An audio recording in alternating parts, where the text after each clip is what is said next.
haber venido hasta aquí. Gracias a los ponentes que van a desfilar por esta mesa en unos minutos. Veo la cara de un alto diplomático extranjero de la República Islámica de Irán. Decirle que Salam, Asbeheir, Josamatit. Hoy había diseñado la jornada de hoy para que fuera una aproximación al Islam.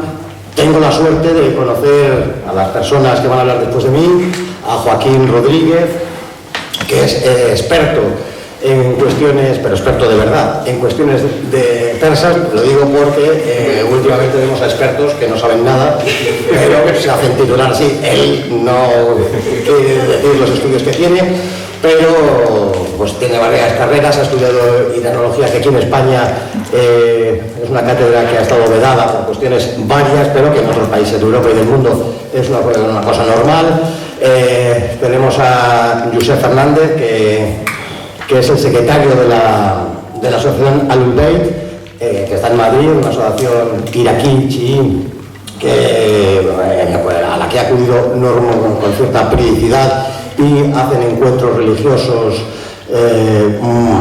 muy interesantes. Tienen una biblioteca que precisamente acudí varias veces para realizar Descifrando el Islam. Tenemos a dos personas que, por eso digo que tengo la suerte de conocerles, que los que no vengan hoy pues seguirán sin saber qué es el chiismo, siquiera una aproximación hoy, y la influencia persa en el Islam, y nos hablará algo más acerca de Irán el profesor Rodríguez. No quería extenderme hoy precisamente porque considero que los importantes son los que están a mi derecha hoy aquí. Hace unas semanas salió la segunda edición de Descifrando el Islam. Yo creo que todos, mirándoos así un poco, yo creo que todos habéis estado en las presentaciones de este libro, y no os quiero hacer pasar por el calvario de una segunda presentación. Sí quiero decir que la gran acogida que ha tenido, gracias a Dios, este libro, por gentes muy diversas, desde el coronel Baños a Roberto Vaquero, o la Consejería Cultural de Irán, u otras instituciones o personas, pues ha hecho posible que este libro se esté distribuyendo de la manera que lo está haciendo. El libro, para decirlo someramente y hablar algo de él, como así estaba anunciado, pues sabéis que tiene dos partes. Me preguntaba Joaquín que cómo está constituido el libro. Es un libro que estaba pensado para público no musulmán español, escrito por un no musulmán. Es una aproximación para conocer una serie de claves para acercar el Islam a la población no musulmana de España.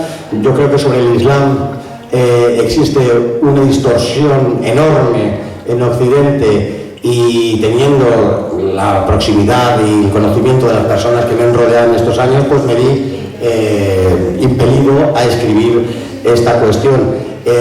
España es un país que se constituye, y a lo mejor discutiríamos Joaquín y yo acerca de esto, pero se constituye de manera definitiva luchando en esa reconquista contra el Islam, y yo creo que eso de alguna manera impregna el subconsciente español y crea un rechazo para esta religión. Es decir, que aunque parezca de perogrullo y una tautología, es una religión, y lo digo porque hay gentes activistas que se hacen pasar por expertos, como Ras Salam o Jaume Vives, que tengo cierta amistad con él, que dicen barbaridades del tipo de que el Islam es un plan, y cito textualmente, un plan de dominación yihadista, una auténtica diarrea mental.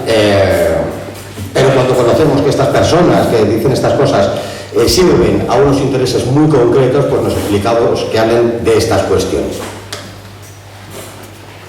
El libro, si tiene dos partes. Tiene una parte enteramente objetiva. Me he podido equivocar en algún dato, pero no creo que sea discutible. Hay una parte histórica. Muchísimas veces los libros acerca del Islam se quedan en 1453 con la conquista de Constantinopla. Parecen y nos vienen a decir que poco más ha sucedido en el Islam, pero evidentemente el Islam, y esta es una de las primeras claves, el Islam es una religión viva, un mosaico enormemente diverso, que no puede simplificarse como se hace constantemente desde Occidente que hay un Islam monolítico que no tiene ningún tipo de variantes, de ramas, de interpretaciones, y que es igual desde Marruecos a Indonesia. Esto es una auténtica barbaridad, una simplificación que sirve de alguna manera también para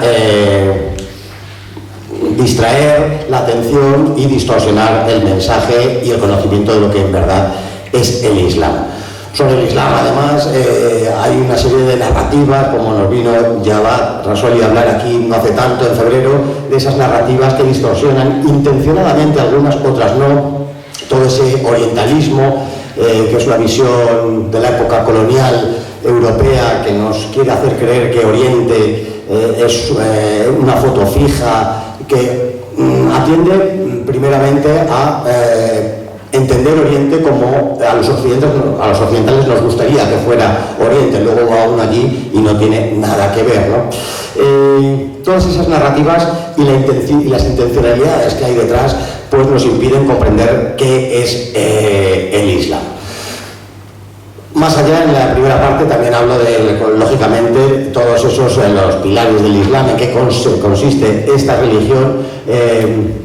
Intento mostrar que, a mi juicio, por ejemplo, y luego lo desarrollará mucho más, lógicamente, nuestro amigo Fernández, que a mis ojos el chiismo, para mí, no solamente es una rama, que es la explicación clásica, sino que yo creo que son los primeros que tienen identidad, que entienden que son algo muy concreto los seguidores de la Shia, incluso antes de lo que luego vamos a entender que es el sunismo. No es solamente una interpretación, sino que es la primera escuela. Siempre se nos dicen que hay cuatro escuelas suníes, pero hay una escuela chií, la escuela Jafarí, que es la primera que se crea y que luego, como veremos, siquiera, o por lo menos aparece en el libro, es la escuela, esa interpretación islámica que sabe adaptarse a la modernidad y que explicará, por ser así, que Irán, por ejemplo, el país con mayoría chií, que es una república islámica, pues se ha adaptado a la modernidad de una manera que entiendo yo que tienen incapacidad otros países como Arabia Saudí, Emiratos o Qatar, por ejemplo. Toda esa primera parte, por no insistir en la cuestión, es meramente objetiva, pero sí hay una segunda parte que es subjetiva, es todas esas relaciones que el Islam tiene para con el mundo, para con Occidente, toda una serie de derivadas que tiene el Islam que son interpretables. Abordo la cuestión de la democracia y el Islam. Siempre se nos dice que el Islam es incompatible con la democracia. Entiendo que esto no es cierto. Seguramente parten estas ideas de gentes que dicen a renglón seguido, por ejemplo, que Israel es la única democracia de Oriente Medio. Bueno, pues decir simplemente que todos los países que circundan a la entidad sionista de Israel, en Líbano, Siria, Jordania y Egipto, tienen parlamentos, tienen partidos políticos, hay elecciones y tienen todas esas formas que tanto gustan en Occidente para dominar y decir si hay democracia o no.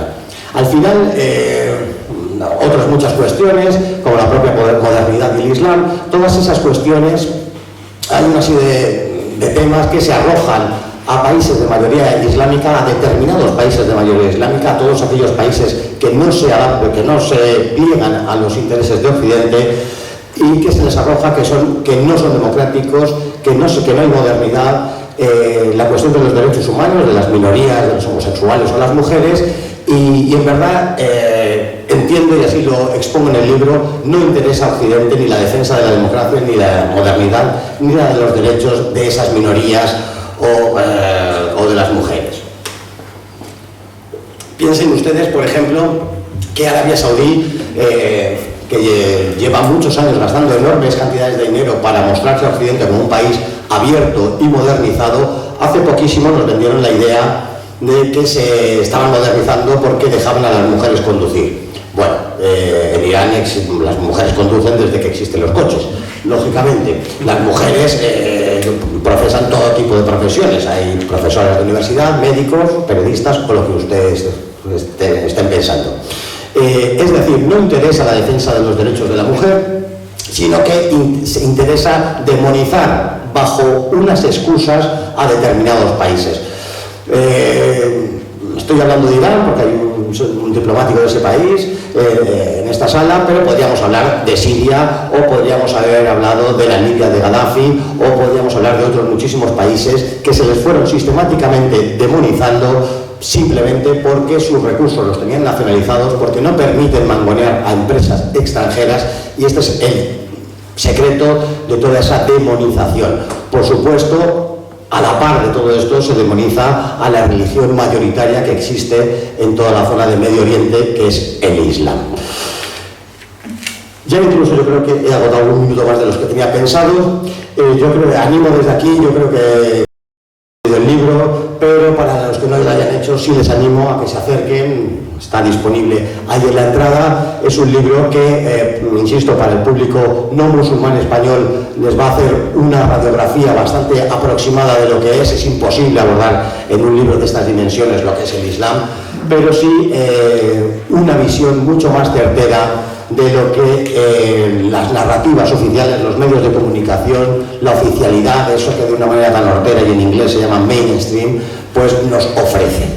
Sin más, habiendo hablado esto, quiero ceder la palabra a Joaquín Rodríguez, que como digo es un experto de verdad en la cuestión, en varias cuestiones, pero hoy viene a hablarnos de la influencia persa en el Islam, de Persia, de Irán, Persia, ya veremos. Y sin más dilación, y para dar por terminada mi intervención, pues te cedo la palabra, Joaquín, tuya es.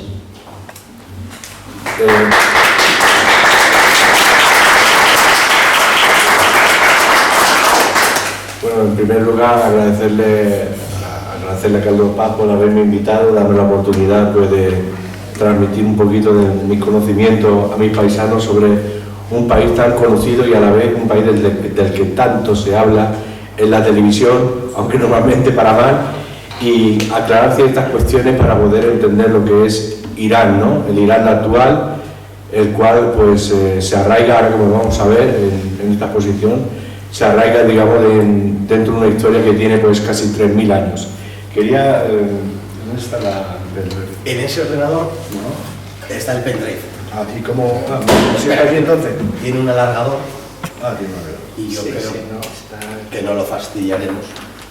Tiene batería, ¿no? Sí. Lo dejo ahí unas orillas cargadas.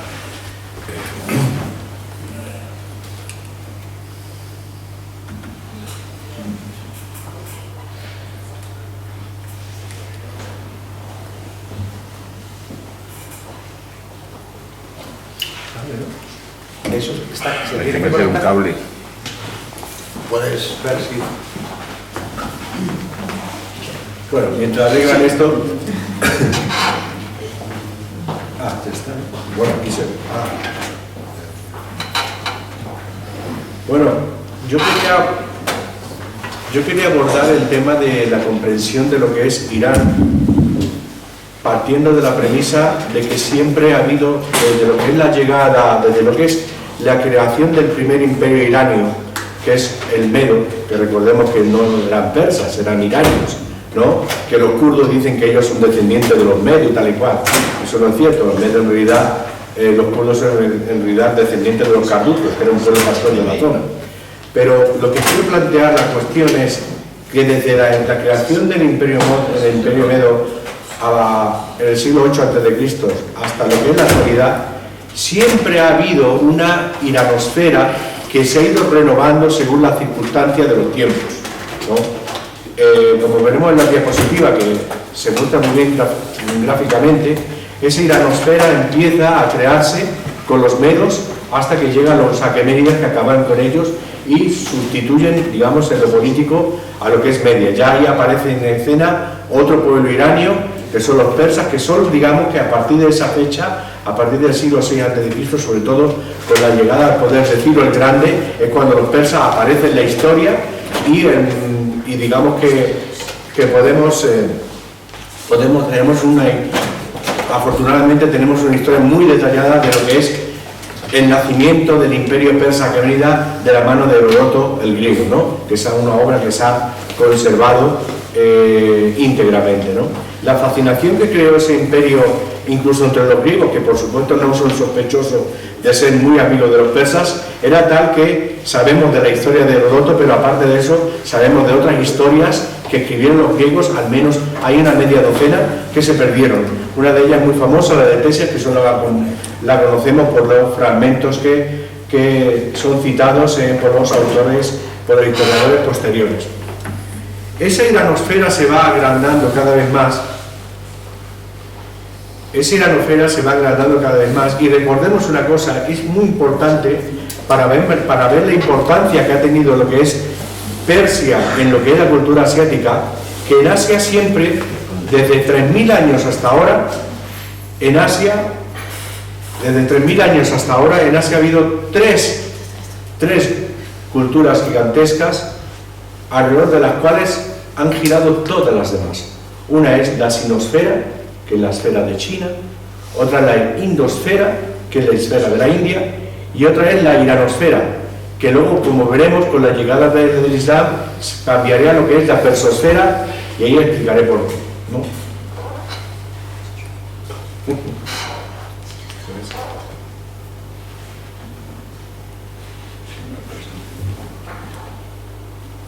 La pantalla está apagada. Ah, pues esto me parece que la batería no tiene No, nada. pues la deja horas. Si acaso me pongo ahí, me pongo aquí, me pongo yo me No, sí, yo creo que llega. Vale, vale. Normalmente es que si no hay fuente, no hay señal. Ah, entonces... Tengo que venir yo. Ahí vemos cómo, antes del Islam, vemos un Irán que tiene 13 siglos de historia, ¿no? Eso sin contar... Lo grande, en modo presentación. Pero eso es de RPT. No voy a tocar. Modo presentación aquí abajo. Abajo a la derecha. Por aquí. ¿Me da miedo? ¿Dónde? ¿F11? ¿F11? No, por aquí, en modo presentación. No, es con el ratón abajo. Ah, el ratón... Abajo. Más abajo.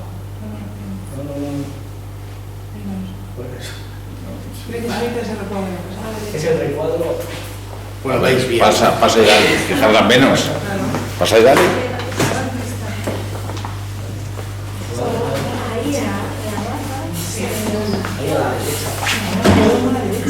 Sí, pero en el PC, en la pantalla no. Eso. A ver los de letra. Sí, a la derecha. Pero es que no veo ni con la capa. Bueno, ahí vemos lo que estaba diciendo, que ahí es cuando ya, aquí es donde se empieza lo que es la esfera del mundo iranio, en una fecha tan temprana como 13 siglos antes del Islam, ¿no? Con la llegada de lo que es los medos. Quiero que esto lo veáis porque cuando lleguemos al Islam, vais a ver mucho más claro el porqué de esa influencia que tuvo tan grande Persia en el Islam. La influencia que tuvo Persia en el Islam no es una influencia, bueno, que influyó aquí o influyó acullá, tal y cual, no. Es algo determinante, algo que cambió la faz del Islam completamente. O sea, realmente si los persas no se hubieran convertido al Islam, el Islam habría sido otra cosa completamente diferente. Y no solo eso, sino que en muchos sitios ni siquiera habría sido, porque hay que tener en cuenta que todos los pueblos de Asia Central, como son los pueblos túrquicos de Asia Central, los mismos turcos otomanos, que no son más que las migraciones de los turcos de Asia Central, la India, incluso el Islam que llegó a China, todo ese era el Islam que había pasado por el filtro de los persas. Realmente los turcos que se convirtieron al Islam, se convirtieron al Islam de los persas. O sea, realmente fueron los persas los que llevaron, los persas y los turcos, los pueblos túrquicos iranizados, los que llevaron el Islam a todo lo que es la zona de Asia Central y el Oriente. Si los persas no se habrían convertido al Islam, no habría llegado ahí, porque habría sido como una especie de tapón. Entonces, ahí está la importancia. Pero además, después de ver todo esto, que es lo que yo quiero transmitir en la conferencia de hoy, veréis que el Islam en Irán no es más que la continuación de ese Irán preislámico, pero islamizado. Y aquí vemos el imperio aqueménida en su máxima expresión. Vemos cómo aquí se extiende mucho más en lo que es el imperio persa, que hay que tener en cuenta que el imperio persa aqueménida ha sido el imperio más grande que ha habido en lo que es en la historia antigua, ¿no? Yo digo que los griegos se sentían fascinados, a pesar de que los griegos realmente no eran para nada amigos de los persas, ¿no? Y ya recordemos las guerras médicas, que no tiene que ver con la medicina, se llama así porque era la guerra contra los medos. Entonces le seguían llamando la guerra contra los medos, a pesar de que los medos ya habían desaparecido. Y vemos luego hay como una especie de lapso en lo que es la historia de Persia, que es cuando Alejandro Magno acaba con el imperio aqueménida, y durante un lapso de entre 150 y 250 años, ahí pues se produce lo que es el imperio seleucida, que era pues la forma helenizada, digamos la helenización de lo que era Oriente Medio y lo que es esa parte de Asia Central, que era Persia, y ahí duran como unos 150 años y otra vez vuelve a renacer lo que es el mundo iranio. Y el mundo iranio renace a partir de lo que es el año 250 más o menos antes de Cristo. Sobre las fechas son muy variables, porque cuando lo a Persia realmente fue una especie de dominación paulatina hasta que ya realmente dominan todo. Los partos, recordemos, no eran persas, eran iranios. En realidad era una tribu escita, porque los escitas sí que eran iranios, pero no persas.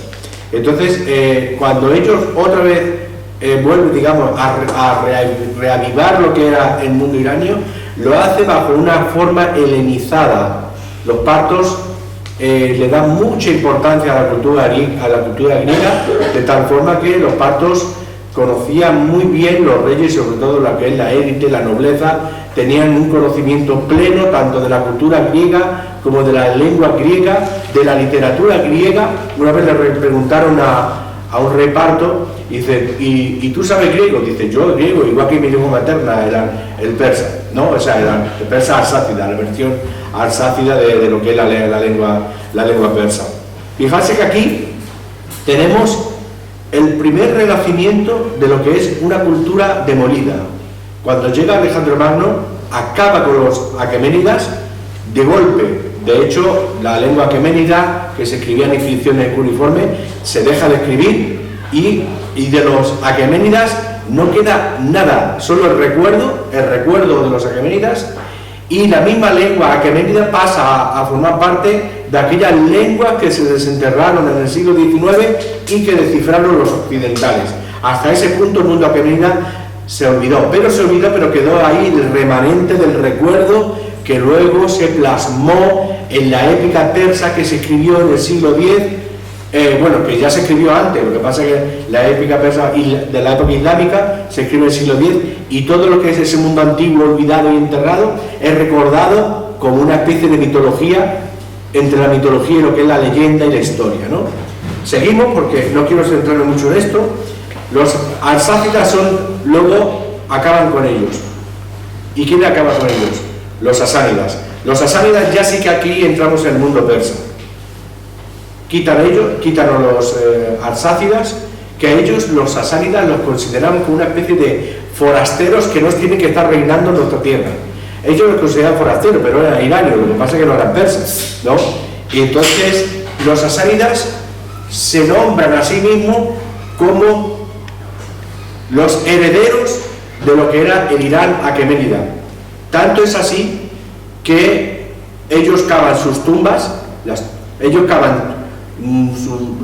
cavan sus tumbas, hacen sus memoriales, sus recuerdos, escriben sus batallitas, escriben, por ejemplo, también como Kartir, que era el gran obispo zoroastriano de la época, cómo se instituyó el zoroastrianismo como religión oficial de Persia. Todo lo escriben al lado de las tumbas de los reyes aqueménidas, porque ellos se veían a sí mismos como herederos de esa tradición.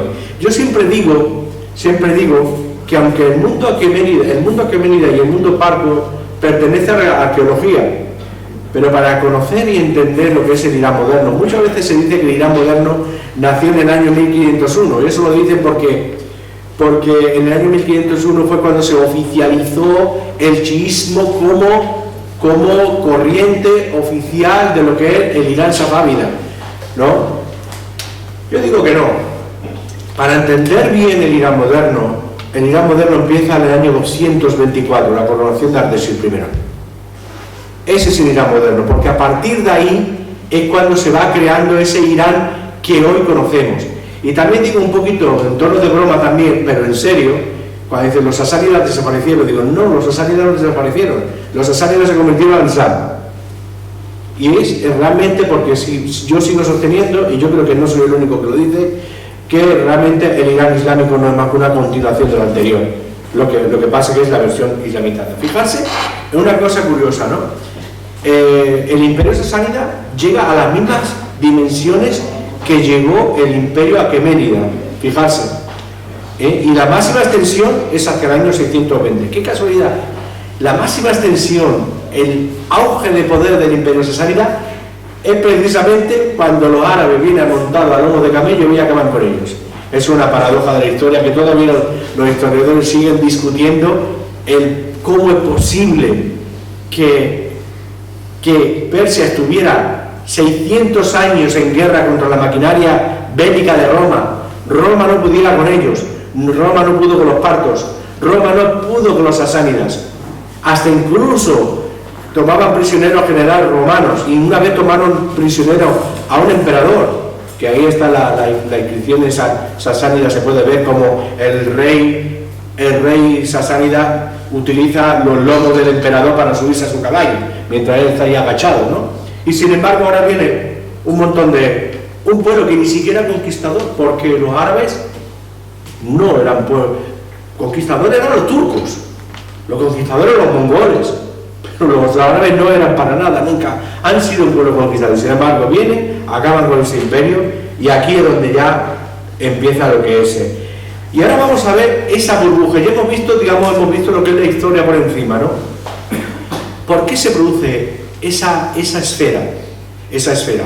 Ahí vemos no solo la esfera en el ámbito de lo que es la historia político-militar, la expansión de Persia por la espada y por el fuego con los persas aqueménidas o con los iranios partos también, ¿no?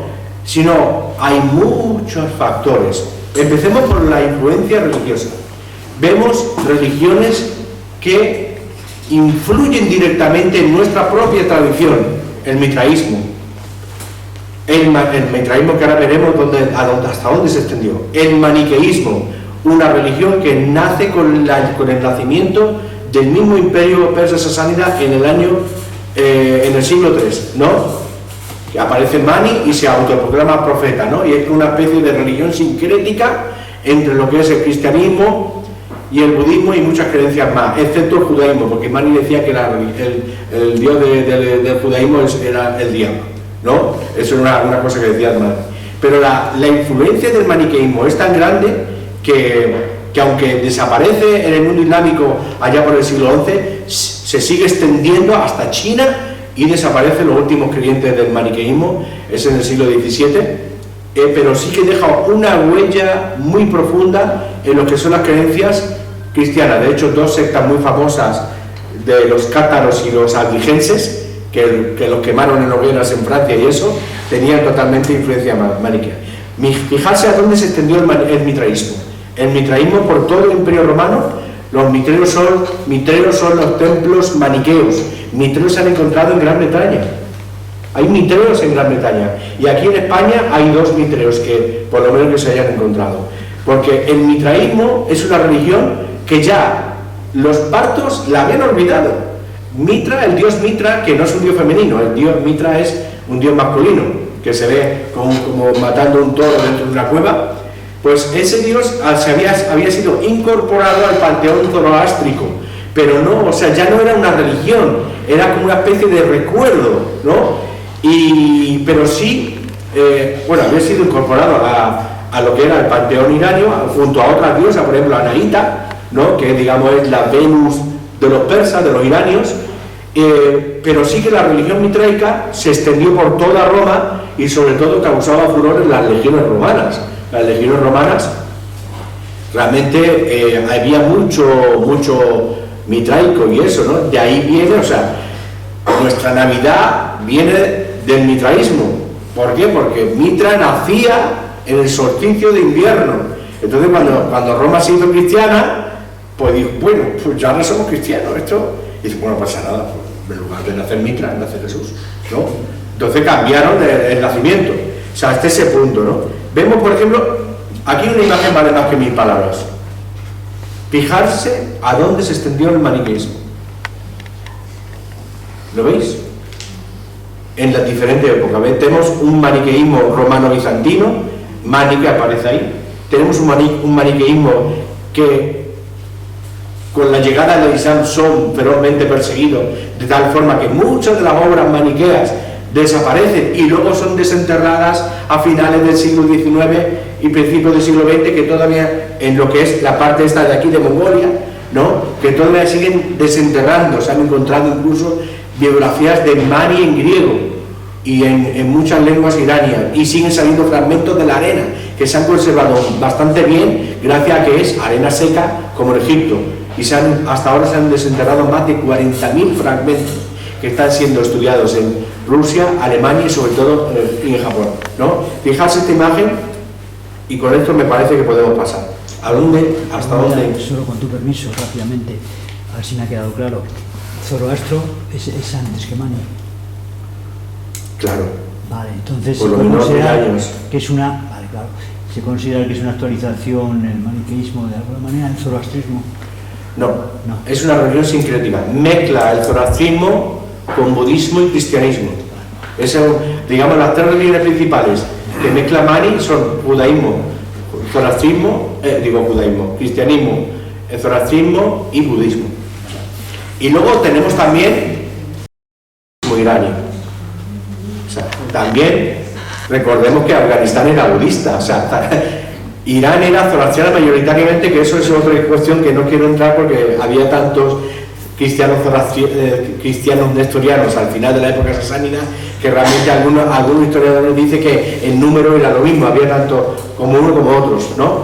Pero la parte oriental, lo que era Bactria, o sea, Bactria o Bactriana, como llamaban los griegos, esa parte eran budistas. Parece una cosa extraña, ¿no? Pero los pastunes, los pastunes son descendientes directamente, son los descendientes directos de los jotaneses, y los jotaneses eran iranios que hablaban una lengua que era el jotanés, que se escribían con alfabeto indio, que era un alfabeto parecido al de Devanagari actual, pero en la forma antigua, que se le llama Brahmi, ¿de acuerdo? Y ellos eran budistas. Sí, los pastunes, los talibanes de ahora eran budistas, ¿no? Parece mentira, pero sí, eran budistas, ¿no? Porque realmente el budismo no llegó a lo que era el Irán propiamente dicho, sino llegó a la parte oriental del mundo iranio, lo que era el Jotán, que es la parte que coincide con lo que es el Afganistán actual y el norte de Pakistán, ¿no? Curiosamente, y a título de curiosidad digo que los jotaneses tenían una literatura búdica muy avanzada. Pero ¿qué ocurría? Ellos escribían en sánscrito, porque ellos tenían naturalmente la lengua sánscrita como la lengua sacra. Y allá por el siglo VII se han encontrado muchos escritos en jotanés, porque en el siglo VII empezaron a tener una literatura búdica escrita en su lengua, es decir, en jotanés con el alfabeto ese Brahmi que antes comenté. Y hay muchos tripitakas son las biografías de Buda y tal y cual, ¿no? Que se han encontrado en jotanés. Pero empezaron a desarrollar esa cultura propia búdica irania que aparece el Islam. Y el Islam, pues acabó con todo eso. Si no, ahora los pastunes serían ahora budistas. Por eso digo yo que la conversión de Persia al Islam cambió toda la faz de todo. O sea, cambió incluso ya no solo la forma del Islam, el pensamiento del Islam, sino que también cambió la geografía del Islam actual, ¿no? Seguimos. Y luego está la otra influencia religiosa, es el zoroastrismo. Toda la escatología judeocristiana el infierno, los demonios, los ángeles, todo viene de ahí. Y eso era porque cuando aparecen los persas en Babilonia, estaban los judíos allí, que los habían aprisionado, digamos, se los habían llevado cautivo los asirios, y cuando aparece Ciro el Grande, él dice, los judíos que quieran volver, que vuelvan a Judea. Israel había sido ya destruido, solo quedaba Judea, ¿no? Los que quieran volver a Judea que vuelvan, y los que se quieran quedar aquí, pues que se queden. Por eso los judíos iraníes de hoy no son judíos que lleven allí 100 años ni 200 años, son judíos que llevan allí 25 siglos. O sea, son más iraníes o tan iraníes como los mismos persas, ¿no?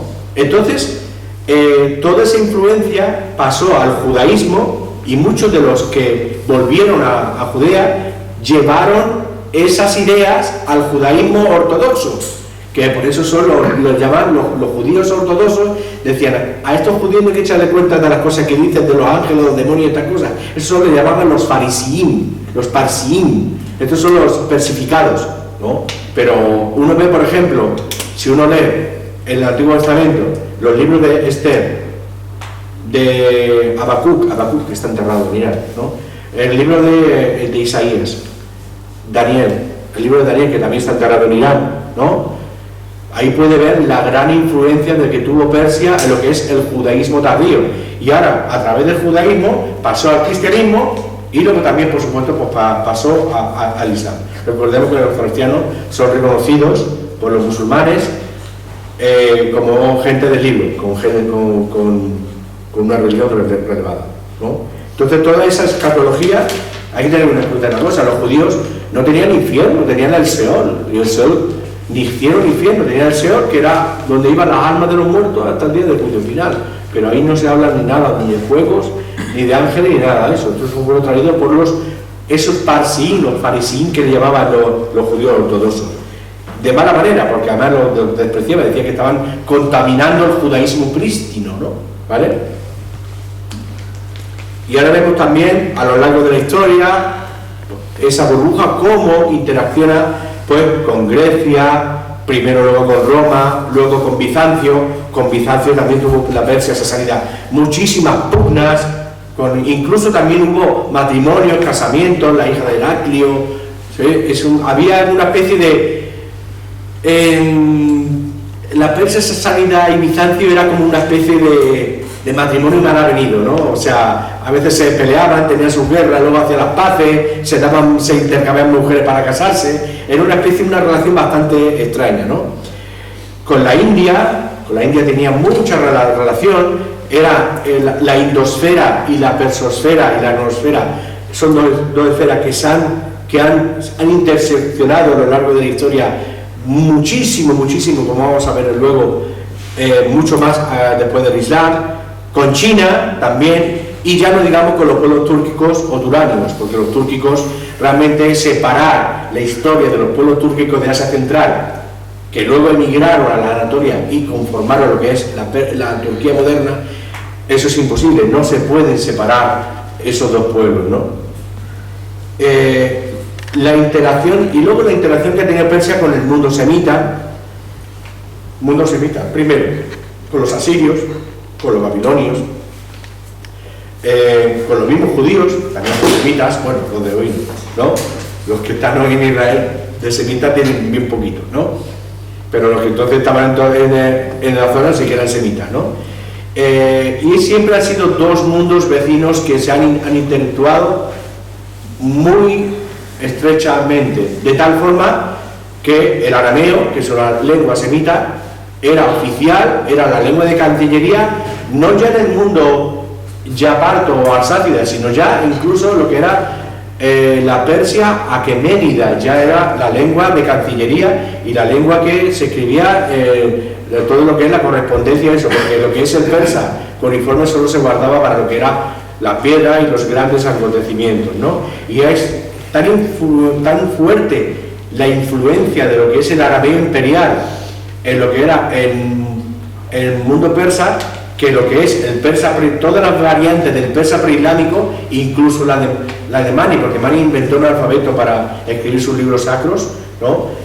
todos son derivaciones del alfabeto arameo, y tan fuerte la influencia que el mismo Arnold Toynbee, que yo creo que ha sido el historiador más grande y más insigne del siglo XX, el británico Arnold Toynbee, decía que realmente él iba un paso más allá de lo que yo digo.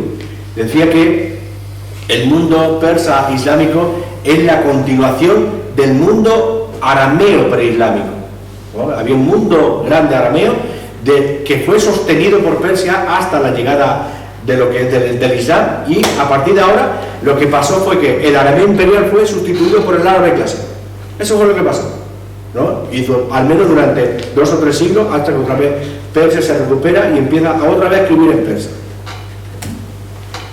Vemos también la influencia de Persia en los árabes antes del Islam.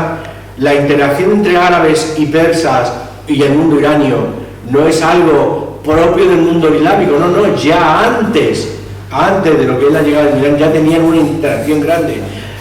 El rey Barronquito, por ejemplo, es educado entre príncipes árabes, ¿no? Vemos, por ejemplo, los gasaníes y lajmíes, que uno era de la órbita bizantina y el otro era de la órbita sasánida, ¿no? Hay poetas árabes en las cortes sasánidas, ¿no? Y había árabes que narraban las gestas bélicas de los sasánidas entre los árabes, ¿no? Eso ya viene de antiguo.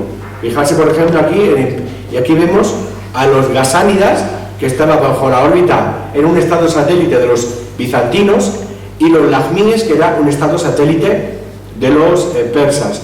Y no solo eso, sino toda la costa esta del Yemen, y todo lo que es el Yemen, todo eso lo veis, eso estaba bajo lo que es la órbita del mundo de los sasánidas. Y ahora vemos la llegada del Islam. Ahí cambia ya todo.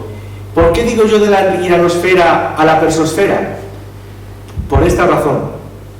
Porque antes del Islam, todos los pueblos iranios, aunque sí, el persa era el más conspicuo, pero todos los pueblos iranios participaban de alguna forma dentro de lo que era la formación cultural, sociológica, política de lo que era el mundo iranio. Es decir, por ejemplo, en el maniqueísmo, los persas no son los más importantes, son los sogdianos. Los sogdianos son otro pueblo iranio que vivían lo que era, no tenían país, eran mercaderes y vivían lo que era Asia Central.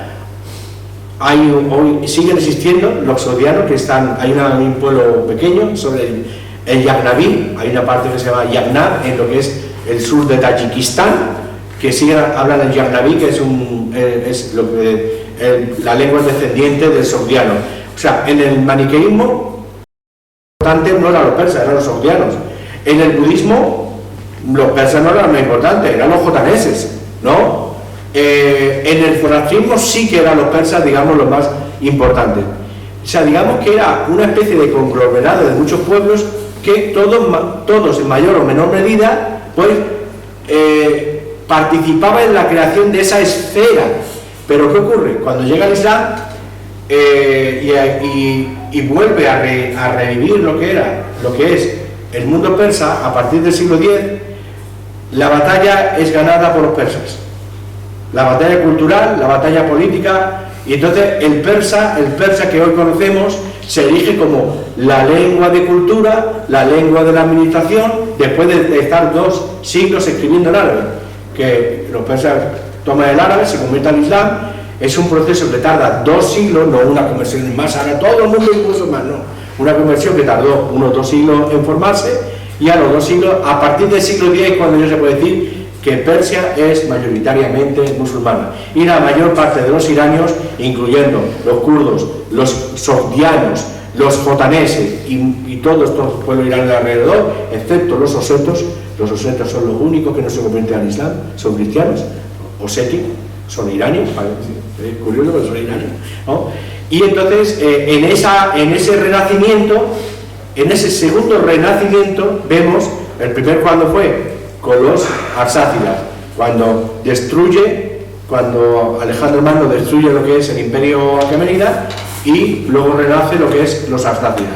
Y este es el segundo renacimiento de Persia, y lo que hace que todo confluye en una sola cultura, que es la cultura persa. Y ahora todo lo que son el resto de las lenguas o van desapareciendo poco a poco o se quedan relegadas al ámbito de la casa y del hogar y poco más, ¿no? Y aquí vemos un periodo, el periodo Omeya, es un periodo de transición en el que los árabes son los protagonistas de todo, ¿no? Pero luego aparece lo que es con los abbasíes, la cancillería de los omeyas, Abu Moslem, un persa que lleva, persa de Jorasán, que lleva el poder a los abbasíes. Y con los abbasíes, realmente yo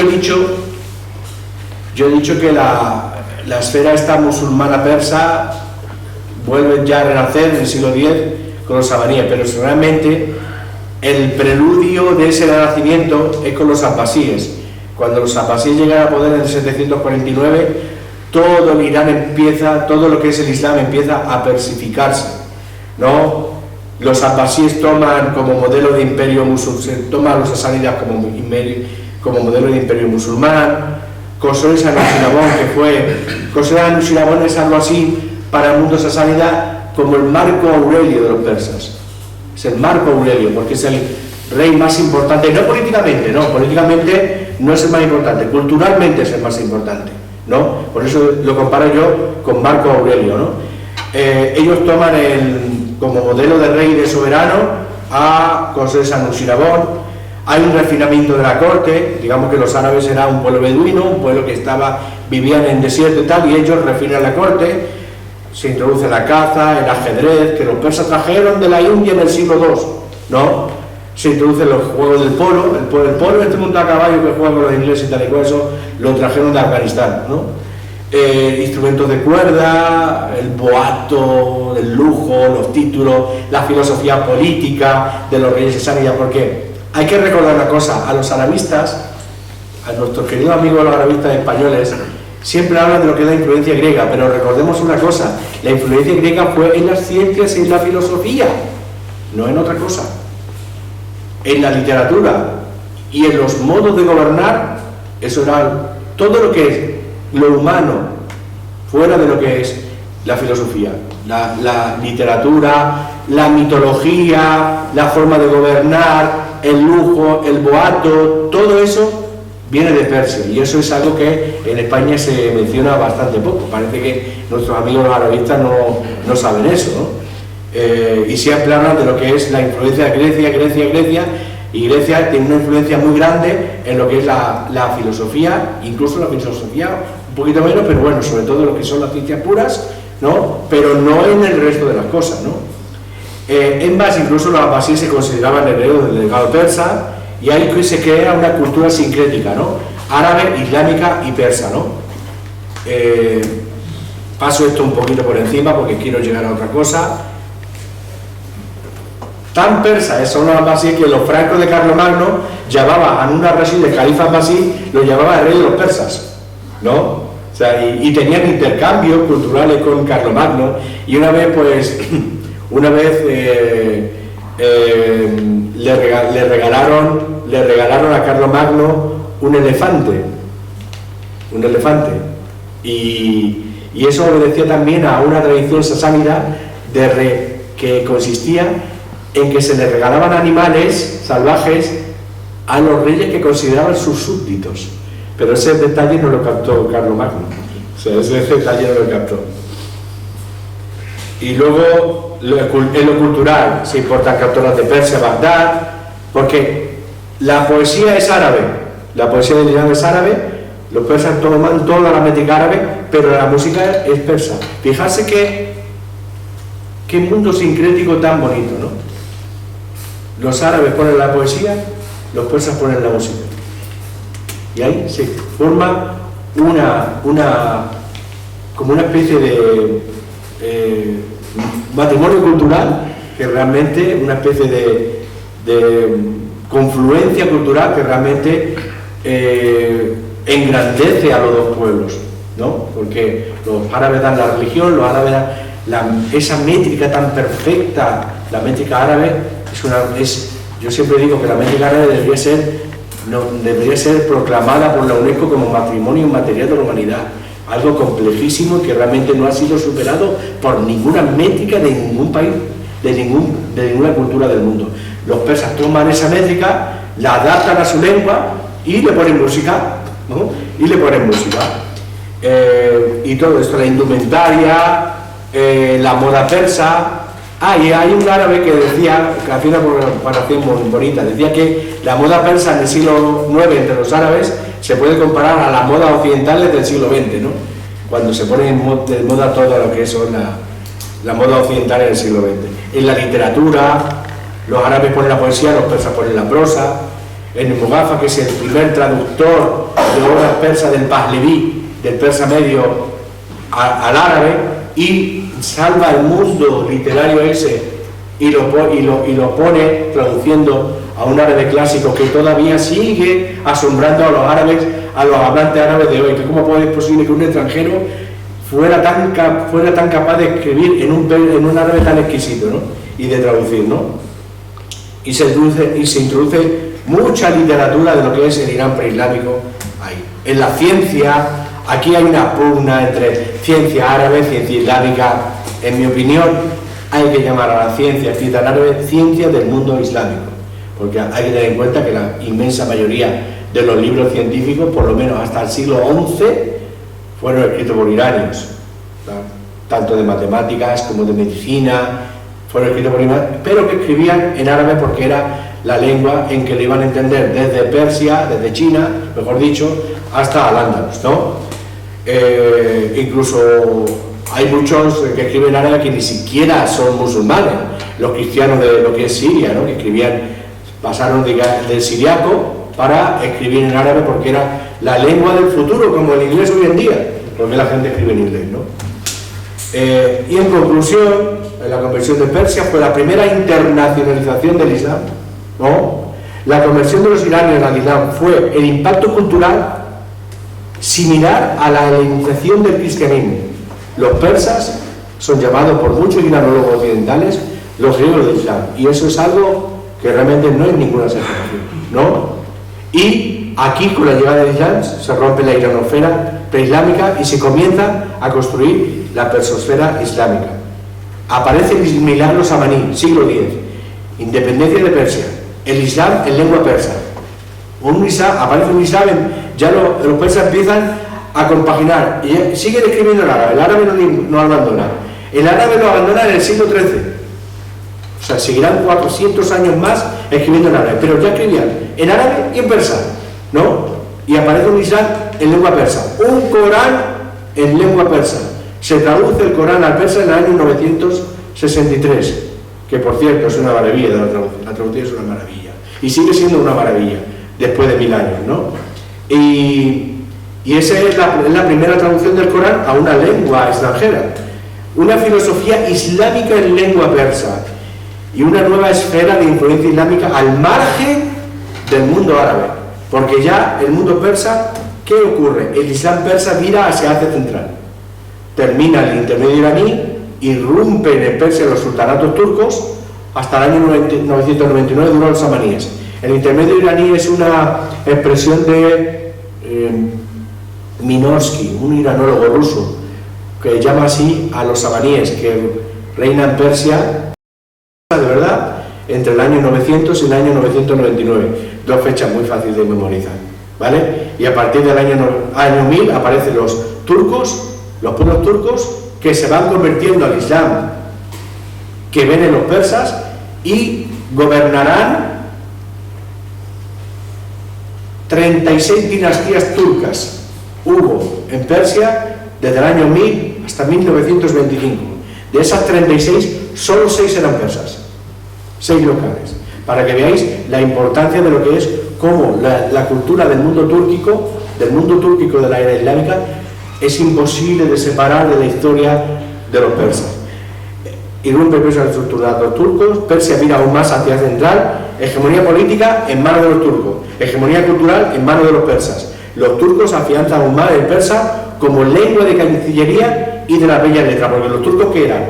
Le pasaron lo mismo que los árabes, pueblos nómadas, sin cultura urbana, o con una cultura urbana muy limitada, ¿no?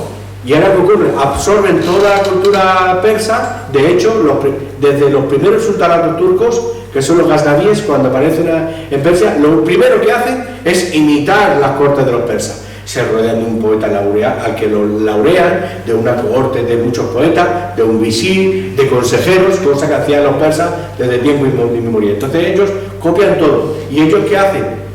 Ellos no digamos, promueven la cultura turca, ni túrquica, ni nada, sino cuando conquistan la India, cuando empiezan a conquistar la India en el año 1020-1030, ¿qué es lo que lleva a la India? La lengua persa, ¿no? Y aquí vemos cómo ahí ya se extiende en la India, expansión del mundo persa hacia la India, a principios del siglo XI, con el sultán Mahmud, año 1020, hace hasta 17 incursiones a la India, y ahí empieza a meterse lo que es la cultura persa. Comienza la conquista turco-persa, voy pasando por encima porque creo que se me acaba el tiempo, y en el año 1206 aparece el primer sultanato de Delhi, y ese primer sultanato de Delhi será clave porque ellos son los que adoptan la lengua persa como lengua de cancillería en una torre de Babel como es la India. La India es una torre de Babel, ¿no? Y adoptan, digamos, sultanato de Delhi era ya musulmán y veían en la lengua persa una especie de lengua sacra. Veían en la lengua persa lo mismo que los persas veían la lengua árabe, la lengua del profeta, la lengua del Corán, una lengua sacra, ¿no? Era una especie de... El latín de los persas era el árabe, pero es que el latín de los indios y los turcos era el persa. Y ahí empieza, y ahí surgen ya los primeros poetas indios en persa. La literatura persa en la India crece de forma exponencial, de generación en generación. O sea, ya a partir, en el mismo siglo XIII, aparecen en la India poetas, ¿no? Como Amir Khosrow, que no tenían nada, que no son persas, que son indios. Son indios que han aprendido el persa como una lengua extranjera, aunque son musulmanes, ¿no? Son poetas que no tienen nada que envidiarle a los que estaban en Irán. Amir Khosrow de Delhi tiene más de 100.000 versos en persa. Y hoy en la India y en Irán es un poeta de referencia, se considera un poeta clásico. Y sus versos se estudian junto a los otros poetas clásicos de lo que es el Irán propiamente dicho, ¿no? Y se va formando aquí lo que es la cultura indo-persa, una cultura que desgraciadamente está muy poco estudiada porque tiene una complejidad grande. Fijarse, me falta poco para terminar, voy a dejar la palabra a nuestro compañero, el imperio del Gran Mogol, fijarse, esto es el imperio del Gran Mogol, todo esto aquí. El persa era la lengua de cancillería y como dice una alumna, yo tengo una alumna, damos clases de persa de la consejería y hay un nivel que es muy avanzado, que está ya en el C1, ¿no? Y tengo una alumna que es una chica de aquí, se llama Rocío, ella aprendió persa y estudió literatura persa clásica en la India, en Nueva Delhi.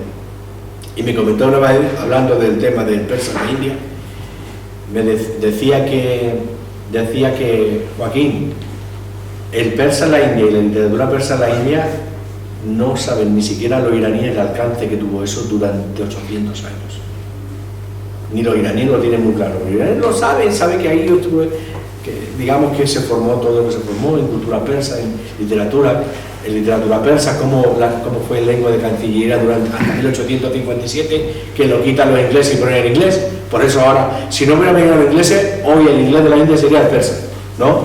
Y no se pueden ni imaginar, o sea, ella que ha estado en la India durante 10 años, y sabe hindi, sabe urdu, ha estudiado, y sabe persa también, y ha estudiado literatura, y entonces ella lo cuenta como una experiencia de primera mano, ¿no?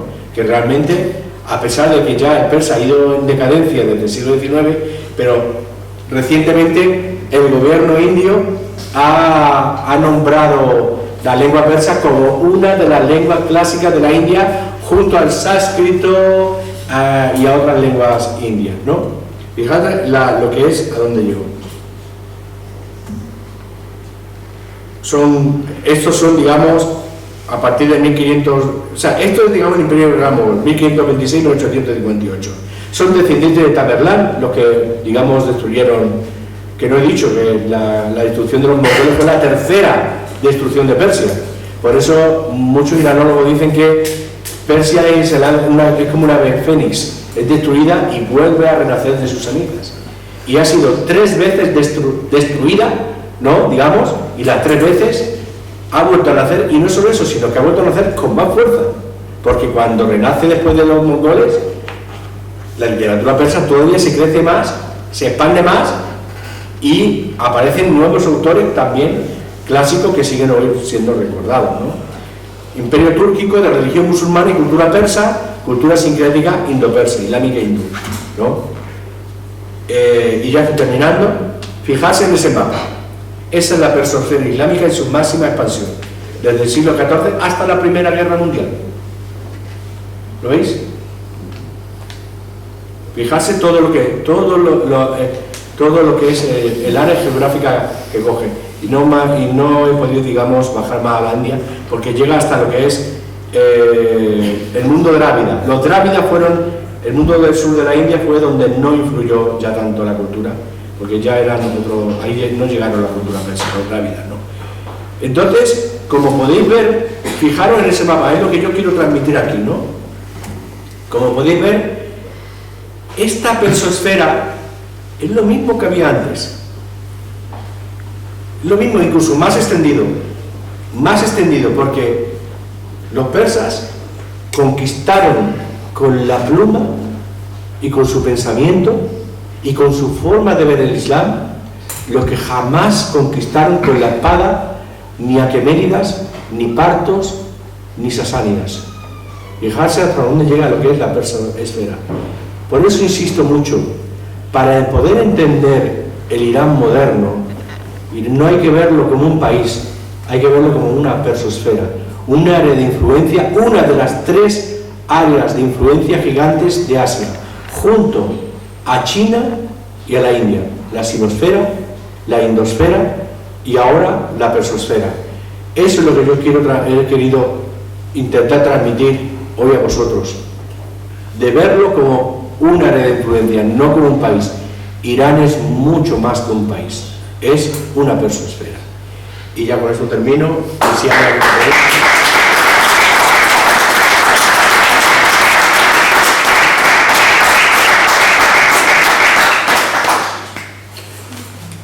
Yo creo que es mejor que sigamos porque por los horarios de la sala y eso. Sé que Yusuf. Sí, bueno, yo voy a hablar un poco sobre el Islam chií. Voy a estructurar la disertación en varias fases. La primera va a ser el origen del... No sé, casi prefiero... Sí. Voy a estructurar primero el origen para entender luego las características del Islam chií y por último la realidad que tiene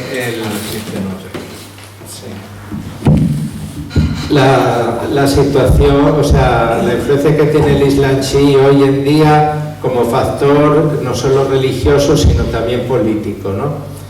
Entonces, bueno, para empezar, no voy a extenderme mucho sobre el origen, voy a empezar diciendo que, bueno, que el Islam, como todos sabéis, pues surgió en la península arábiga, concretamente en la ciudad de Meca, cuando una gran personalidad, el profeta Muhammad, pues según las crónicas, recibió una revelación cuando tenía 40 años del ángel Gabriel que le dijo que recitara los mensajes que le estaba transmitiendo, que era lo que sería el Corán. El Corán, según los musulmanes, fue revelado durante 23 años al profeta y fue transcrito, ¿no? En este sentido, una de las cuestiones del Islam que afirman es que el Corán es la única escritura que está fidedigna, porque la Biblia pues se ha transmitido cientos o decenas de años después de que los profetas o los protagonistas vivieran. En cambio, en el Corán no es ese el caso. El mensaje del profeta pues era un mensaje monoteísta fundamentalmente, con una diferencia con los dos monoteísmos anteriores. Por un lado, la visión de Dios era parecida a la del judaísmo, pero digamos, según la crítica islámica, el judaísmo tuvo una desviación que fue convertir la religión en una identidad nacional, es decir, era para el pueblo de Israel, no era para toda la humanidad. la desviación del cristianismo según el Islam fue la Trinidad. Es decir, que en el Islam se defiende el monoteísmo puro, un solo Dios. Jesús pues se considera una figura sagrada, pero como profeta. Pero la visión de cristiana, bueno, según los musulmanes original, no fue la Trinidad. La Trinidad fue adoptada en un concilio de la Iglesia en el siglo IV, ¿no? Entonces, hasta entonces había cristianos como los arrianos que eran unitarios, es decir, los arrianos consideran también a Dios único, etc. Por tanto, eso es una cuestión personal, yo creo que el monoteísmo del Islam la convierte en una religión absolutamente más lógica, porque, como se dice, no puede haber en el universo más de un Dios, porque si hubiera muchos, pues habría un caos, ¿no? Vale, a partir de ahí, pues se inicia, no voy a extender mucho sobre esta historia primera, pero se inicia la predicación en un contexto donde, digamos, la creencia dominante era politeísta, pero, o sea, Meca era un centro de caravanas y había un edificio, la Kaaba, allí donde se ponían ídolos, etcétera, y había una especie de comercio, porque había peregrinaciones de muchas tribus que iban y cada una de ellas pues aportaba dinero, etcétera, y digamos adoraban a un ídolo que estaba en la Kaaba. Entonces, cuando llega el Islam, pues dice que todo eso no vale y hay que se establece la adoración al Dios único, ¿no? Entonces, los paganos tenían un jefe que se llamaba Abu Sufyan, y entonces cuando comprendieron que el Islam era una amenaza para ellos, pues empezaron a combatir al profeta, ¿no? Muhammad. Y bueno, al final pues se produjo la emigración a Medina, etcétera, de los musulmanes. Allí los paganos de Meca fueron detrás de ellos y tal, hubo una serie de luchas. Y hay que decir que en este contexto pues hay una figura importante que es Ali. Ali era el primo del profeta, se convierte en el primer hombre que se hace musulmán. La primera mujer fue Jadilla, que era la mujer del profeta, ¿no? En este sentido, pues hay que hablar, cuando se habla del Islam y la mujer, pues desde los primeros tiempos las mujeres musulmanas tenían un gran poder, porque, digamos, Jadilla fue jefa del profeta, era una mujer muy rica de Meca. Luego también su hija tendría mucha influencia, Fátima. Y en este sentido, pues la figura de Ali es importante. Él, bueno, acompañó al profeta, estuvo siempre con él, etc. Entonces llega un momento, para ir adelantando terreno, que el profeta, se produjo un acontecimiento en la historia islámica. Cuando el profeta ya, cuando estaba cerca de morir, 10 años después de la migración a Medina, reunió a los fieles musulmanes en un evento que se llamaba Gadirhu, y ahí dijo una serie de frases de quien yo soy Señor, Ali es el Señor, etcétera. Es decir, según la versión shia, pues el profeta delegó en Ali la sucesión, es decir, nombró a Ali como su sucesor. Sin embargo, cuando el profeta estaba en el lecho de muerte, pues una serie de personas importantes de la comunidad musulmana pues se reunieron en una tienda llamada Sahibba, y ahí nombraron sucesor a Abu Bakr. A Abu Bakr, que era un compañero del profeta, destacado, pero digamos esto rompía un poco lo que el profeta había establecido en Gadirhum. Entonces, cuando muere el profeta, bueno, Ali es el que está con él, es el que lidera el funeral, etcétera, pero el poder, pues los notables de esa época pues nombran a Abu Bakr, ¿no? Entonces, bueno, empiezan a gobernar. Ahí después de Abu Bakr vino Omar y Uthman, 3 califas, y la cuarta ocasión, el cuarto califa fue Ali. Reconocieron a Ali, pero la familia de Abu Sufyan, que era, como dije, el líder de los paganos, pues cuando los musulmanes toman Meca, una de las cosas que siempre se habla, el Islam, no se dice mucho, el Islam fue siempre muy tolerante hacia los todavía en las leyes islámicas, por ejemplo, no se permite destruir cosechas, matar a civiles, etc. Y Abu Sufyan, a pesar de que era el jefe, que había estado 20 años luchando contra el Islam, pues no solo se le perdonó la vida, sino que siguió con su vida, su poder, etc. Y entonces, pues a partir de ahí, cuando Ali es el, digamos, califa, pues se subleva, ¿no? Su hijo, Muawiyah, el hijo de Abu Sufyan, que era gobernador en Damasco. Entonces, ahí se produjo una disputa y en ese contexto Ali fue asesinado, no por Muawiyah, sino por un movimiento radical que se llamaba Jawarij. Y a partir de ahí Muawiyah asume el poder. Entonces, ¿por qué esto es importante? Porque, digamos, hay una unanimidad entre por ejemplo, de los musulmanes suníes, de que los 4 califas primeros hasta Ali, pues les llaman califas rectos o perfectos. Pero a partir de Muawiyah ya es un estadista, pero según la literatura, pues era una persona mucho más interesada en el poder que en la religión. Entonces, pues gobernó de una forma tiránica y luego hizo otra cosa importante, que fue que nombró a su hijo Yazid califa. Entonces, en el Islam, en el Corán, por ejemplo, hay una mala referencia a los reyes. Se dice que no hay lugar en el mundo donde los reyes no hayan llevado la corrupción, ¿no? Entonces esto pues deslegitima el sistema monárquico a ojos de muchos musulmanes. Entonces Muawiyah establece un sistema monárquico. En ese momento un hijo de Ali, Hussein, se subleva contra Yazid, contra el nuevo califa, cuando muere Muawiyah.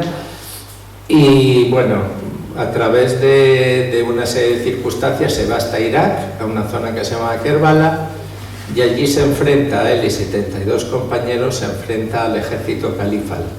Entonces él es muerto con los otros 72 compañeros en Kerbala, y esto fue un acontecimiento de gran relevancia en el mundo musulmán de la época, ¿no?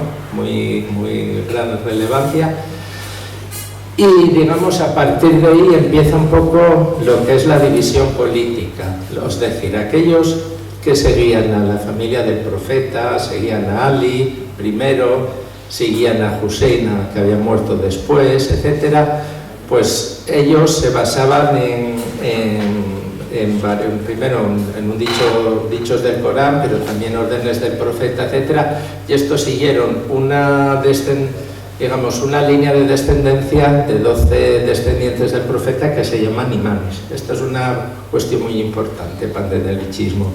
El imam es una figura que no es un profeta, pero es una figura sagrada que tiene un gran peso, digamos, en la religión, ¿no? Es una persona que se considera infalible, que sus juicios religiosos son infalibles, etc. Y esto en el sunismo no existe. En el sunismo, pues la fuente, digamos, los que seguían a los califas y no les deslegitimaban, seguían el poder, etcétera, pues eran los que fueron considerados suníes.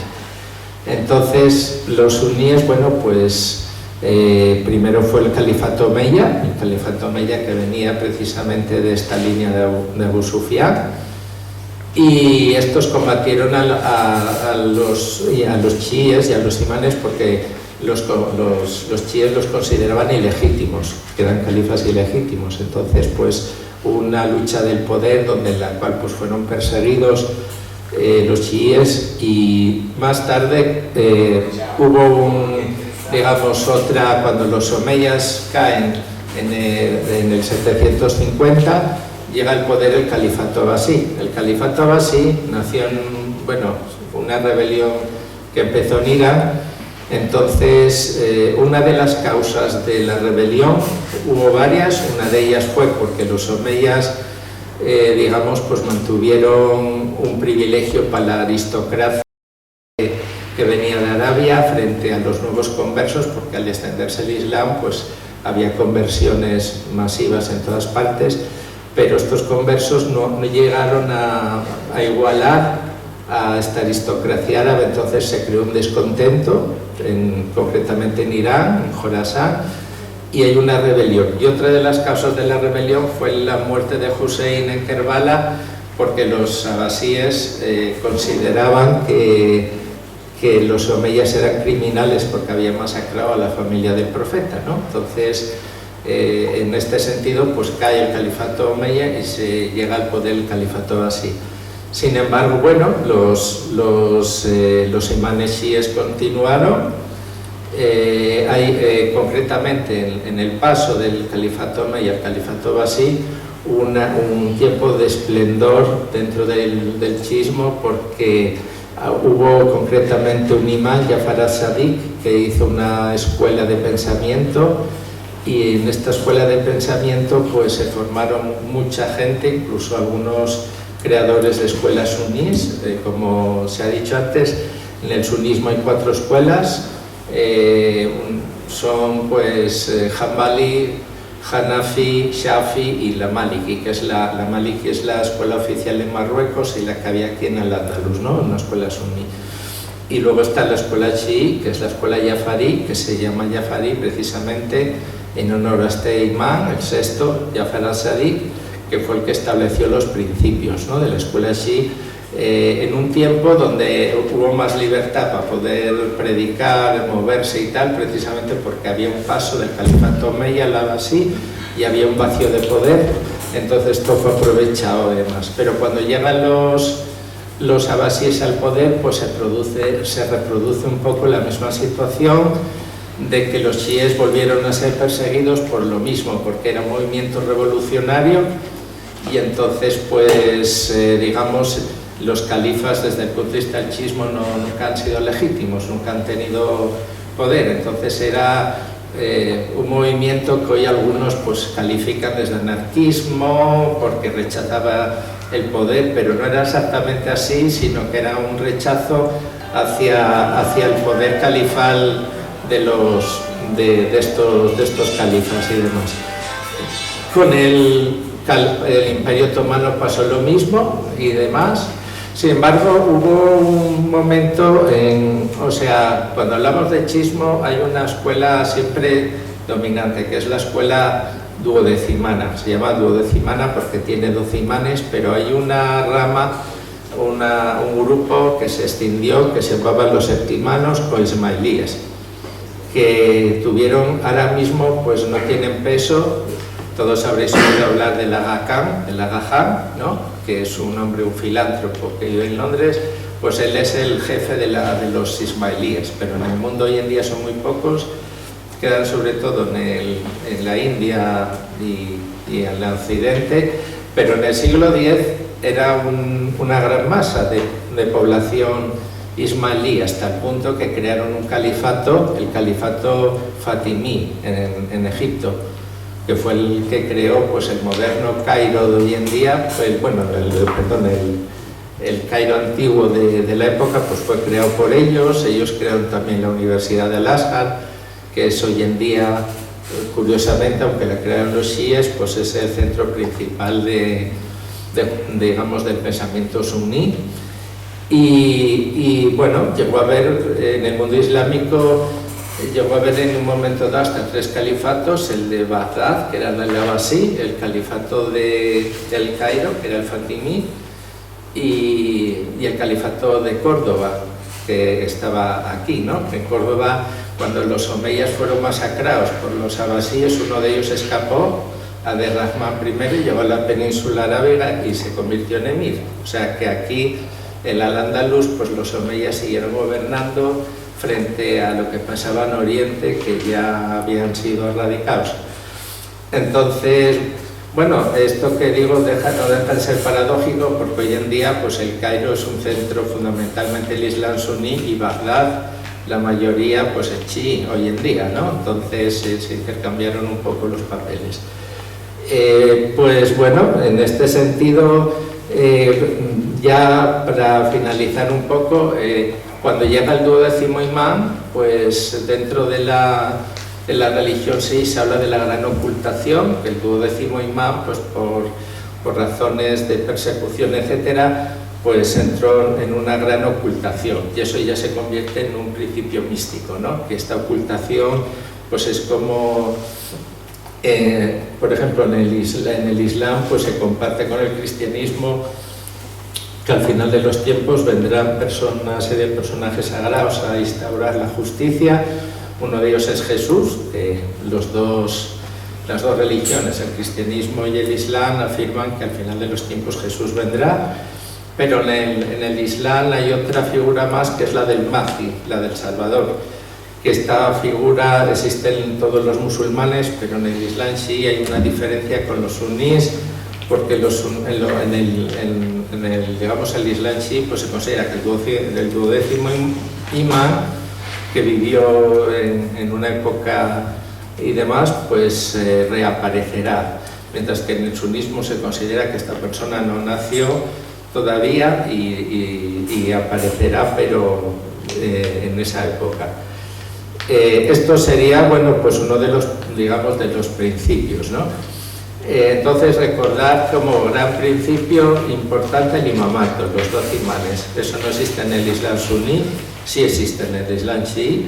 La figura del imán es muy importante, no es un profeta, pero es una figura religiosa infalible, que tiene sus seguidores, que establece, digamos, pues es un jefe místico que conoce pues la religión, etcétera, y digamos la figura del imán y todo esto de la ocultación responde a un principio chiita que no hay en el sunismo,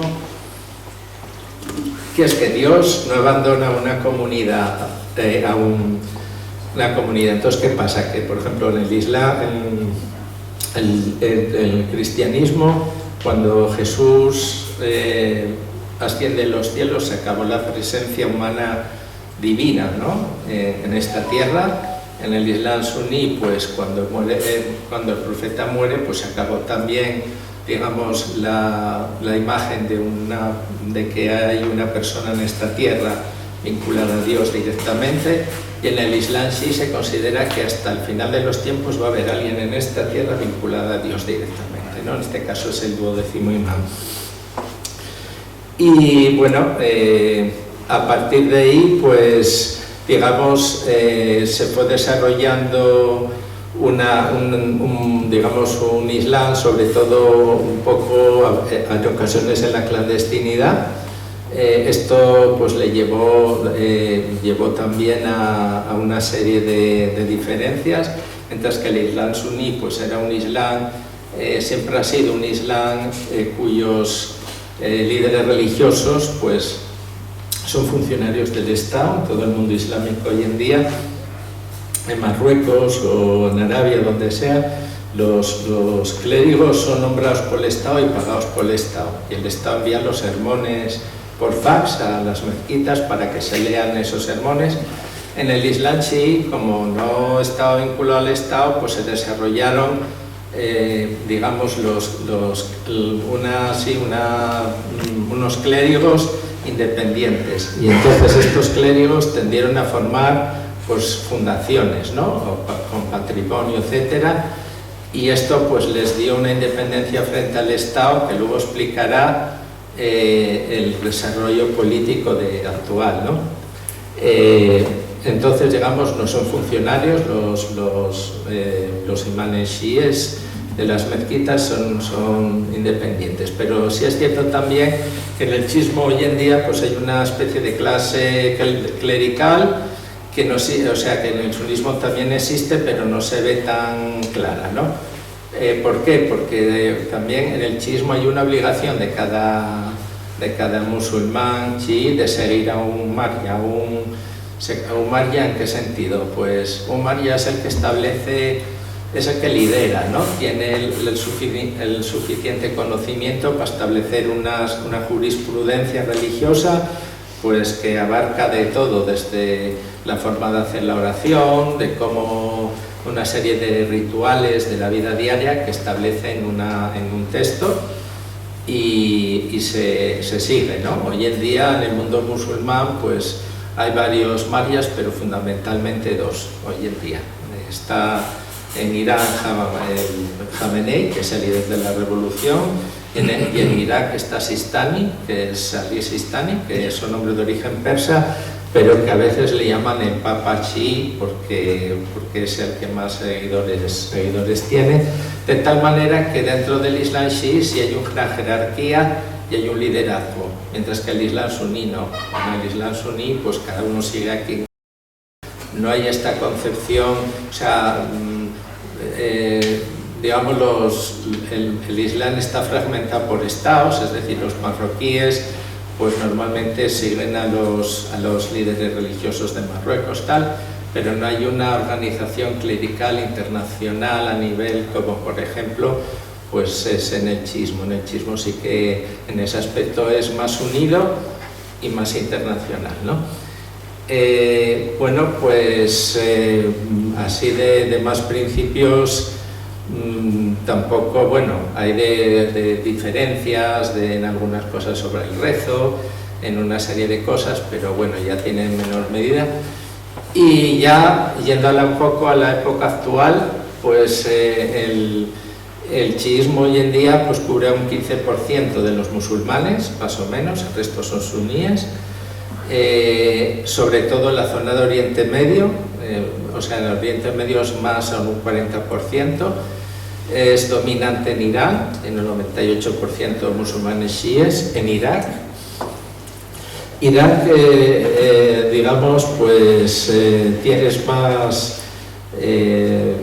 digamos, más diverso que en el aspecto religioso que Irán, pero 2/3 de los iraquíes son musulmanes chiíes, también por una razón, porque en el mundo, en el chiismo hay unas ciudades, digamos, santas más que en el sunismo. Todos los musulmanes tienen de ciudad santa Meca y Medina. Meca, donde está el nacimiento del Islam, y está la Kaaba, a la cual se dirigen todos los musulmanes a la hora de rezar. Está Medina, que es la ciudad donde está enterrado el profeta Muhammad, allí en la mezquita de Medina. Y en el Islam chií, pues a esto hay que añadir en Kerbala, en Irak hay muchos mausoleos. Está el mausoleo del imán Ali, que es en Nayaf, yo lo he visitado 3 o 4 veces ya. Está el mausoleo del imán Hussein, el que murió en Kerbala, la propia ciudad de Kerbala, en el lugar donde fue la batalla. Hoy se levanta un mausoleo enorme, lo podéis ver en Google si buscáis mausoleo Kerbala o mausoleo Nayaf, ahí os aparecen los edificios, son digamos mausoleos impresionantes, enormes, con cúpulas y torres de oro, o sea, una cosa muy increíble, y donde hay una gran espiritualidad. Y hay más en Irak. En Irak hay, de hecho, la última vez que estuve allí me trajo un libro sobre todos los lugares santos chiíes de Irak, que era un libro bastante grande con fotos, y una de las cosas que queríamos hacer en la fundación era traducirlo para que la gente lo vea y le sirva de guía cuando vaya allí a Irak. Y en este sentido, pues bueno, en el año 79 pues se produce la revolución de Irán, ¿no? Cuando el imán Khomeini pues derroca al Shah y establece un estado basado en el Velayat-e-Faqih, que es un principio de gobierno del jurisconsulto, o sea que, digamos, al jefe, el presidente, hay unas instituciones civiles, pero por encima está una figura que podría ser como la de un jefe de Estado, que es la del líder de la revolución, que es un clérigo, ¿no? En Irak, pues digamos, después de la caída de Hussein, pues también hubo una fuerte influencia de Irán durante mucho tiempo, y digamos los partidos políticos chiíes pues llegaron al poder después de siglos, porque Irak, aunque era mayoritariamente chií, pues siempre había estado gobernado por suníes. Entonces llegan al poder y hoy en día pues los chiíes, digamos, tienen más poder. Hay otros 2 países de mayoría musulmana, que son Azerbaiyán, una ex república soviética, y Bahrein, que está en la costa de Arabia, ¿no? Bahrein fue famoso en el 2001 porque hubo una rebelión contra el poder, pero fue aplastada sobre todo por el ejército saudí, que entró allí y digamos, pues masacró a los manifestantes y demás. Y luego pues hay minorías chiíes muy importantes en Pakistán, son un 25%, en la India, en Siria son un 5%, y en Líbano hay más o menos un 33%, un poco más, un 36%, ahora un 37% son chiíes. Son ahora famosos porque el sur del Líbano pues está en conflicto con Israel desde hace mucho tiempo, y allí se constituyó Hezbollah con la ayuda de Irán, que expulsó a los israelíes del Líbano en el 2000 mediante una lucha de guerrilla, los echó de Líbano. Y bueno, hoy en día, por ejemplo, en la situación de Palestina, pues vemos también el tema de los hutíes en Yemen. Los hutíes son también una escuela chií, pero no son de la escuela mayoritaria duodecimana, sino son otra, pero se llaman Saidí, pero es también una escuela chií. Y también pues en Yemen ha habido una revolución contra el poder y los hutíes controlan una parte grande del país. Entonces, hoy en día todos estos, digamos, pues desde Hezbollah, los hutíes en Yemen, la milicia chií en Irak, pues todos estos están ayudando a los palestinos para, digamos, distraer a los israelíes frente a la agresión en Gaza.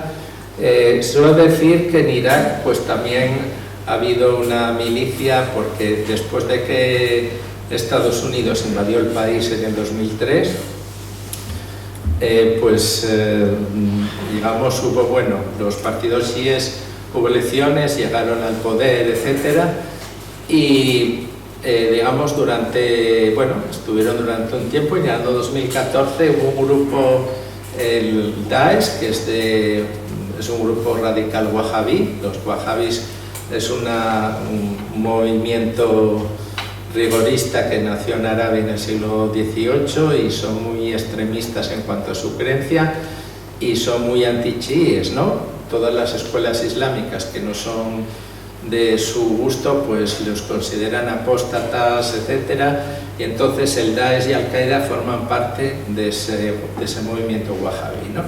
Entonces, en el año 2014 pues esta gente, un grupo, no se sabe exactamente, algunos piensan que está detrás de ellos, en realidad pues están Estados Unidos y algunos están. Entonces invaden la mayor parte de Irak, que estaba en malas condiciones por el tema de la guerra y demás, y se apoderaron casi de la mitad del país. Entonces Sistani, el líder chií, pues lanzó una fatwa para que los iraquíes se movilizaran contra el Daesh, y efectivamente hubo una guerra de 4 años y al final el Daesh está erradicado de allí, pero esa milicia se mantiene, incluso se ha incorporado a las fuerzas armadas del país, ¿no? Los llama fuerzas de movilización popular. Y bueno, y también no quería olvidar un aspecto interesante, que mientras que dentro del sunismo pues se considera que hay como dos corrientes, una más legalista, más normativista, y otra más mística, que son los sufíes. Pues en el chiismo las dos corrientes van juntas. O sea, el chiismo pues se considera eso, tiene una parte de jurisprudencia y demás, pero el chiismo pues tiene una gran vertiente mística. También es una corriente muy influenciada por Persia, por Irán, porque en Irán pues ha sido el país estándar para los chiíes, y ahí se ha desarrollado pues una mística religiosa muy importante, con grandes autores. Y bueno, en ese aspecto pues yo destacaría esto, ¿no? El chiismo como una corriente digamos, pues vinculada a la familia del profeta, en ocasiones revolucionaria por oposición al poder, que no se consideraba legítimo, una corriente mística y normativa al mismo tiempo, y una corriente pues vinculada a eso, ¿no? A la figura del imam, que no existe en el mundo suní, pero y también una corriente, importante resaltar, una corriente en la cual sus dirigentes son independientes. Por ejemplo, ¿qué supuso eso? Pues que en Irán, cuando en la revolución, el Shah se enfrentó, para que nos entendamos, hoy por ejemplo en Marruecos sería imposible que hubiera una corriente musulmana de los clérigos principales en contra del rey, porque el rey les paga, ¿no? Esos funcionarios, pero en Irán no eran funcionarios, eran personalidades independientes que en un momento dado se volvieron contra el Shah, y el Shah no tenía medio de controlarlos. Bueno, tenían la policía y demás, pero no tenía, ellos eran independientes, tenían su y pudieron crear su propio desarrollo, que en este caso llevó a la revolución. Bueno, no quiero extenderme más, si hay también alguna pregunta, pues...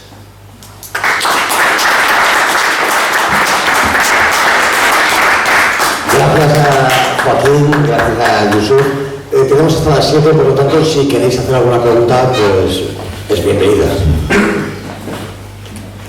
Bueno, yo es una constatación... Vamos cortito, la pregunta cortita, respuesta cortita. Muy rápido. Es decir, ha salido un poco tangencialmente el tema de la acusación que se suele hacer contra el Islam de que no es compatible con la democracia y la falsedad de que Israel es la única que hay en el Oriente Medio.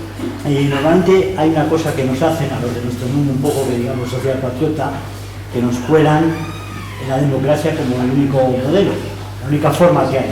O sea, cuando no es democracia, dicen la democracia liberal, y no se contesta eso suficientemente. Yo entiendo que el modelo de democracia, como lo tenemos en Occidente, tiene que entrar en crisis, ya lo está, porque por una parte se basa en que...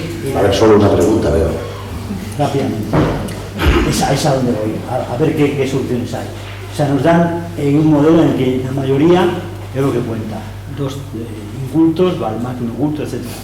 Y luego, por otra parte, se da como sujeto, ¿no?, de soberanía popular a alguien que sea inmoral. O sea, aquí para ser sujeto de, digamos, de democracia, de soberanía popular, es independiente, si eres moral, si no lo eres. Es decir, frente a eso, yo creo que el Islam tiene que ayudar a una reflexión en la que se pueda orientarse hacia otro tipo de democracia, ¿no? La respuesta, a mi parecer, es que la democracia es un subproducto de Occidente que quiere imponerlo a sangre y fuego en cualquier otro contexto cultural, y al haber otros muchos contextos culturales, pues no encaja. Y entonces ese modelo exacto en otra parte del mundo no tiene ningún tipo de sentido. Yo entiendo que hay muchos lugares del ámbito islámico, de mayoría islámica, que se puede hablar de plena democracia adaptada a ese trasfondo cultural, pero entiendo que en Siria, en el Líbano y en Irán, aunque cueste trabajo pensarlo, te demonicen y te insulten por decirlo, hay democracia. No sé, ¿cómo lo ven? Sí, yo creo que lo habéis dicho bien vosotros. Yo creo que el problema, o sea, el problema que a veces cuando se habla de democracia en el mundo islámico, inmediatamente algunos consideran que la democracia liberal occidental tiene que implantarse allí, y eso en realidad no funciona, porque una cosa, digamos, los pueblos islámicos en su mayoría no rechazan la democracia. De hecho, como él decía, por ejemplo, el país musulmán más grande es Indonesia y es una democracia, nadie lo niega. Democracia está en Malasia, democracia en el Líbano, con los matices del confesionalismo y tal, pero en realidad el tema es que lo que los musulmanes rechazan es una democracia sin valores laica.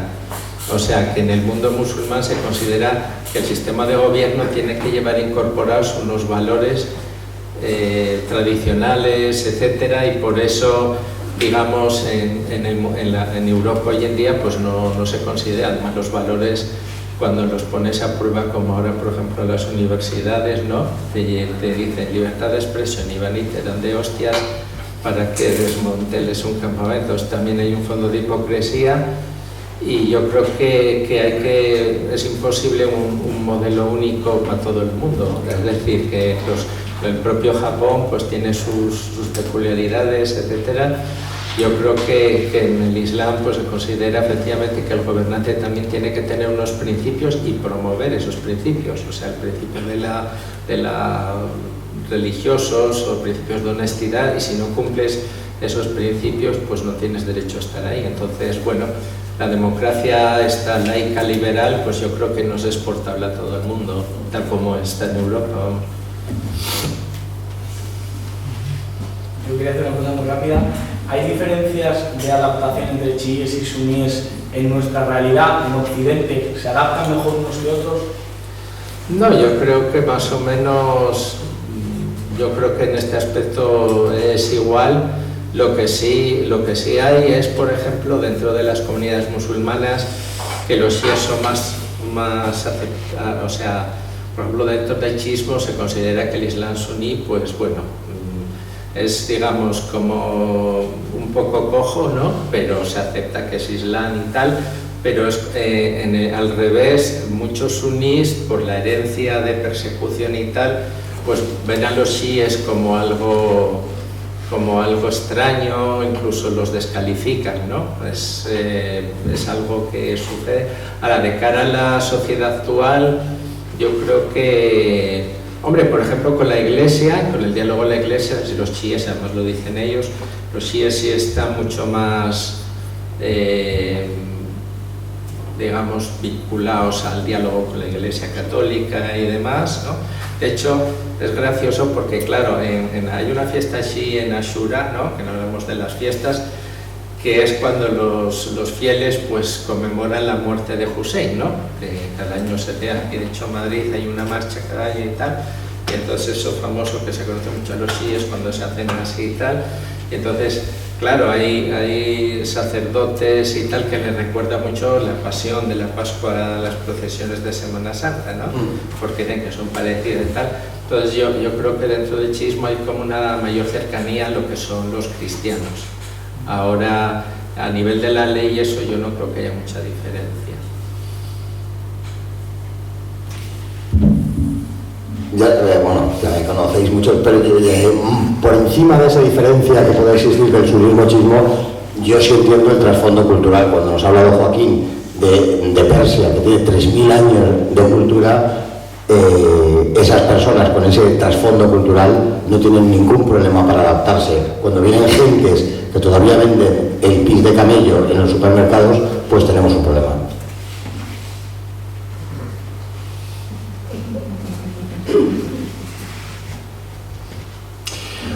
Pues vamos a poner fin. Muchísimas gracias primeramente a vosotros de verdad por haber venido, un lujazo, y a todos vosotros por haberos acercado hasta aquí un día que ha hecho calorcito a las 5 de la tarde.